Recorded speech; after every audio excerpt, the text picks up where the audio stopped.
Hey guys, আসসালামু আলাইকুম। শান্তা একরাম লাভবাটি সবাইকে স্বাগতম।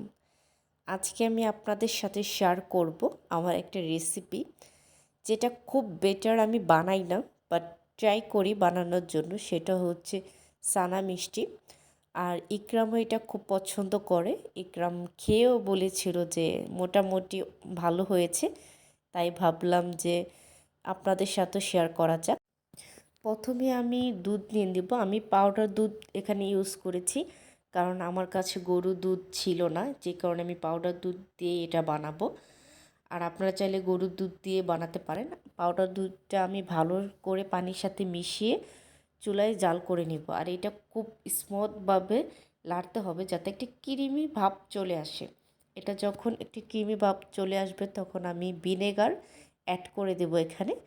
ভিনেগারটা অ্যাড করার পর এখানে খুব স্মুথভাবে লাড়তে হবে, যাতে ছানাটা খুব সুন্দরভাবে তৈরি হয়, ছানাটা ভেঙে না যায়।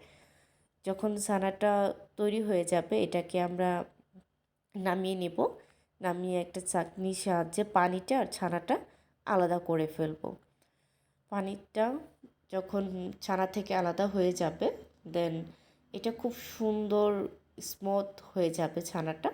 এটা ঠান্ডা করে দেন ভালো করে মিক্সড করে নেবেন। আপনারা চাইলে খুব সফট করে করতে পারেন, কিন্তু আমি বেশি একটা সফট করিনি, কারণ এভাবেই খুব ভালো লাগে দানা দানা, যে কারণে আমি খুব বেশি সফট করিনি এগুলোকে। দানা দানা রেখে আমি ছানাটা বানাবো। এরপর আমি একটু গরুর দুধ দিয়ে দিলাম।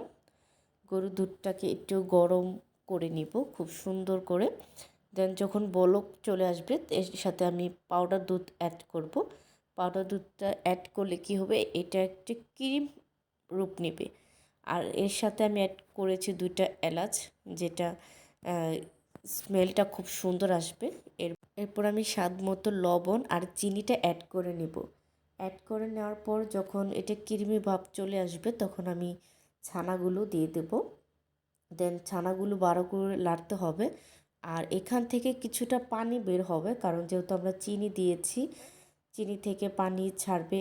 দেন পানিগুলো ভালো করে শুকিয়ে নিতে হবে। যখন পানিগুলো ভালো করে শুকিয়ে যাবে, দেন ছানাটা নামিয়ে একটা পাত্রে সুন্দর করে রেখে ফ্রিজে রেখে দিতে হবে। আমি এটা রাত্রে বানিয়েছিলাম, আর আমি সকালে ফ্রিজ থেকে বের করেছি।